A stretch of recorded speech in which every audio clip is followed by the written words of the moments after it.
Hey everybody, Daniel here with another casual dude review, and if you watched my last video, this is the piece that I had teased at the end of it. It is a little bit out of my kind of scope of the collection so far. I'm mainly an Omega and Rolex guy, but I've always respected Tudor as a brand. I think they bring a lot of value for their price point, but one thing that I like that they do is that they're very creative. I think they try new things. They are a sister brand of Rolex, but I think they're a little bit more risque when it comes to trying new things on watches. Everybody was hoping that 2 years ago at Watches and Wonders that Rolex would bring the Coke back, and Tudor was the one that brought the Coke back. So they try things that are some are hits and some are misses.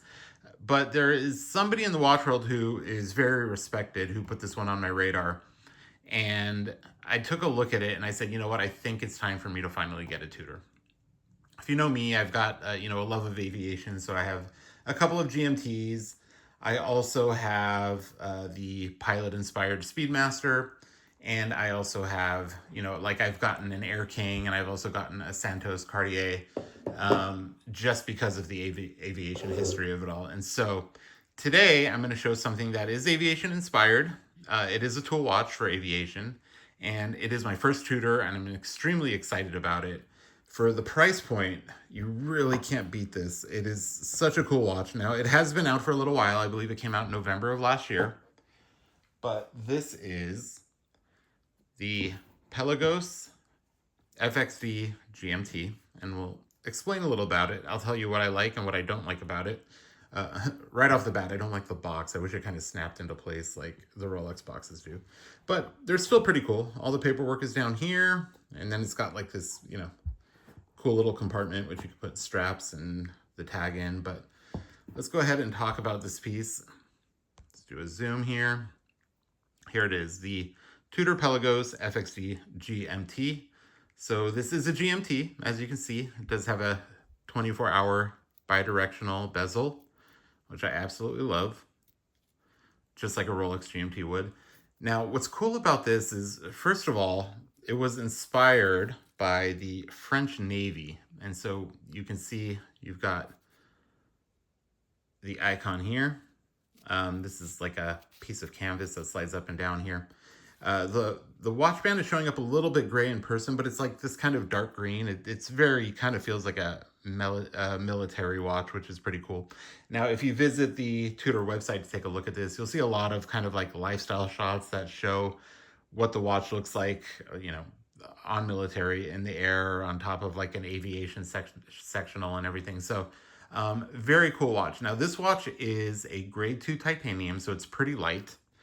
And let's see, we can talk a little bit about the dimensions and the specs here, which I usually don't do, but the reason I want to do it today is because I think this watch, for what it is, has like a ton of value for, what you're getting. And so with that, make sure we're zoomed in here, we have this really cool orange color, GMT hand that really pops against the black background.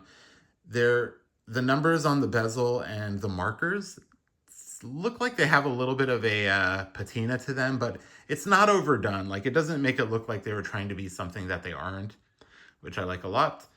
And as far as the watch itself goes, it's a 42 millimeter, which is typically pretty thick. We're talking like Speedmaster territory. And for some reason, like the Speedmaster, this just doesn't wear as large as as the dimensions make it seem like it would be. And so it wears really well. It's on a single pass NATO strap. That's how it comes out of the box. And we'll explain a little bit what the FXD is in a second here, but it wears pretty streamlined. It's not, one thing I never liked about Tudor watches is that they tend to be pretty thick and they tend to be pretty chunky on the side, but this is extremely streamlined from a dimensional standpoint. It's not too chunky. It doesn't sit too high on the wrist. I do have a larger wrist. My wrist is 7 3/4, but it wears really well, and I think it can even be pulled off on a smaller wrist. So we've got the GMT functionality. One thing I've kind of always been on the line about is the kind of snowflake hour hand. I was never a huge fan of it, but I think it really works on their watch and it diversifies it. Now, I'll tell you what's really surprising about this for me is that, like, I love my watch collection, but I usually, there's especially these days because I'm tracking like health metrics and stuff. I've been wearing my Apple Watch a lot, but at this price point, this watch, I don't want to misquote it here, so let me look at the numbers here, but this watch is $4,850. And so at that price point, it's like, compared to my Rolex, like I will wear this anywhere and all day, every day. This is, I don't want to say it's a beater because it's still a lot of money for a watch. So you obviously I want to protect this thing. I don't want to destroy $5,000 worth of value, but compared to my Rolexes, which I tend to baby most of them, like the Submariner and stuff like that are dailies that I kind of like, I can see myself wearing that 30 years down the road, God willing, and having it look worn and rugged and all that. But this is definitely one of those watches, especially for a GMT, because I have a root beer and a Batman, and I kind of like baby those a little bit, especially with the center links and everything. But this is really kind of like a go anywhere, do anything watch. Under $5,000 for a GMT is absolutely nuts, and it looks absolutely beautiful too. One of the things that has come to my attention when watching other people, now I have not seen a lot of people do like unboxing or reviews on this, so I'm really glad that I'm able to do an unboxing. It has been out for a while, like I said, November or December of last year, and it was hard to get for a while, but I got this relatively quickly. I visited the Tudor store in Vegas and actually had it shipped to me, and yeah, I'm extremely happy. But one thing that got brought up by a user is that the strap feels a little bit kind of cheap, and he started seeing it fray around, the holes, from putting it on and taking it off. And that's one thing I kind of noticed as well. So I haven't had any issues yet, but when you feed the strap into the clasp here, you can almost feel it rubbing off. So the material is not the best. I think it's a good material for what they were going for, but it absolutely, I think, could be on a better bracelet. And so the one thing is, like, I'm a little bit upset that if I swap bracelets out, I'm going to kind of lose this cool, like, nod to the French Navy. But at the same time, you can always take that off. And if you have a, another strap that you like, you can always slide this back on. So that's one thing I'm going to show you too today. I'll do another video on this because I did order 3 straps for this, all from Watches of Espionage. I've never ordered them from them before, so this is not like an ad or anything like that. If they're watching, I would love to review your straps because I've heard nothing but good things. I've gotten a lot of feedback from people who are, pretty well known in the watch world, but I've ordered 3 watch straps from them, and I plan on mixing and matching. What's nice, I mean, if you've watched some of my other videos, I like NATO straps. I know they could be divisive, but I love it because you could change the look of it. It works well in the summer, and it's as easy as just sliding it out. And so going back to why this is an FXD is because the lugs here are fixed. There's no spring bar. You can't add a bracelet. It's designed for NATO straps. And so I bought 3 of them that will just slide in here and easily kind of fit to the watch. And if I really want to, if I have a color that's close enough, I can slide this off and put this on, another strap, not a problem. But yeah, as far as the watch goes, here's the icon again here. What does that say? It says Aéronautique Navale, which I assume means, aeronautical navy.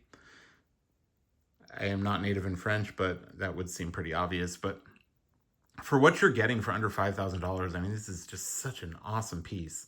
So you got your date function, you've got your GMT function, you have your typical hour and minute hands. It sets just like a Rolex GMT.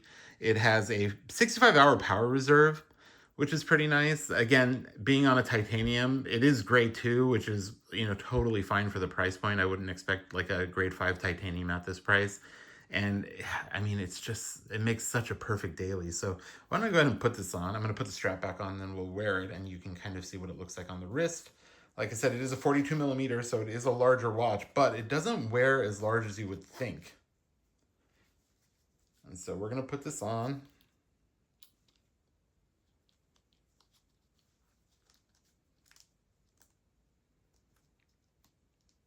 Bear with me here, almost there. And here it is on 7 3/4 wrist. It wears super nice. I love this thing. Get all the way back around. So the strap fits, just well enough. I still have a lot of space to expand, but like I said, this strap will probably be going back in the box. Here he goes, the logo on this side. But this is an absolutely gorgeous watch. It's super practical. It's very casual. It's very rugged. Obviously, you can't really dress it up that well. I guess you can get like a leather or rubber strap to make it look a little bit more formal. But this is something that I'm wearing just to, drop my son off at school and pick him up and, go out on the weekends, play sports, do whatever I want. It's got a matte black dial with the hour markers. It says painted beige, so that gives you a little bit of idea that they were going for that patina look here, but it's not overly done. I've seen some Omegas that kind of like are a little too heavy-handed with the fake patina, and it just doesn't work. So I think this is close enough, and I love that pop of orange. Somebody recommended an orange band, and I think it would just take too much away from the orange on the dial, because you have the copy here that's an orange, and then you have the orange GMT hand, and I think it works well enough, and overpowering it with orange just doesn't make a lot of sense. So the bracelet is, according to the website, a one-piece fabric strap with a titanium pin buckle and keeper. So we've already talked about the titanium there. It is on the bracelet. Now, one thing that I couldn't find on watches of espionage is they didn't have a titanium buckle on their watches. So I did get one that was Velcro, one that had a black buckle, and one that had stainless. I'm hoping the stainless is close enough to the titanium on the watch so it doesn't look kind of piecemeal. It looks a little bit more uniform. But absolutely can't wait to get those straps, because I think once I do, I'm going to get those on as a daily, and I'm going to put this back in the box and we'll keep it tidy. But at this price point, you just can't go wrong. It's such a great daily. It's my first Tudor. I'm really excited about it. And I want to thank you for watching. If you have any questions about it, let me know, because I am going to do another video when the straps come in, and we'll show how easy it is to put a new strap on and the different looks that we can get from it. So if you have any questions about this piece, ask them in the comments here, and we'll address it in the next video. I think I mentioned a little bit about some of the features of this. So this is waterproof up to 200 meters, which is 600 feet for us Americans, and 65-hour power reserve.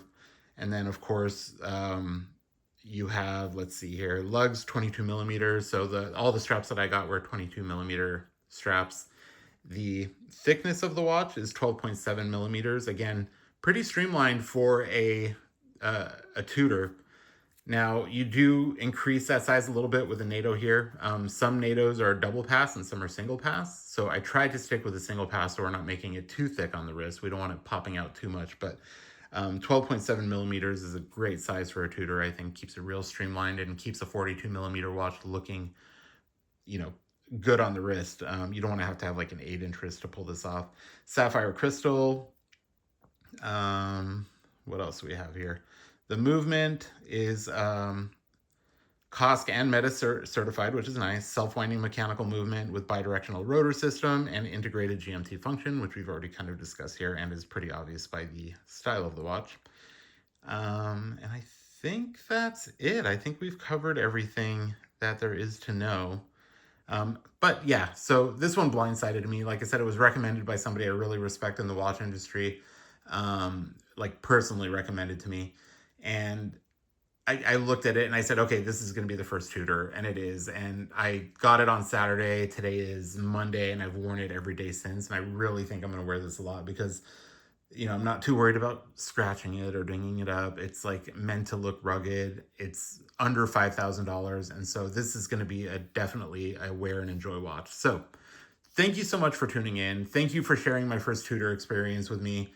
If you have any questions, drop them in the comments and we will address it in the next video when I get my straps, which should be, I think, in 2 or 3 days. So thank you for watching as always, and have a wonderful day.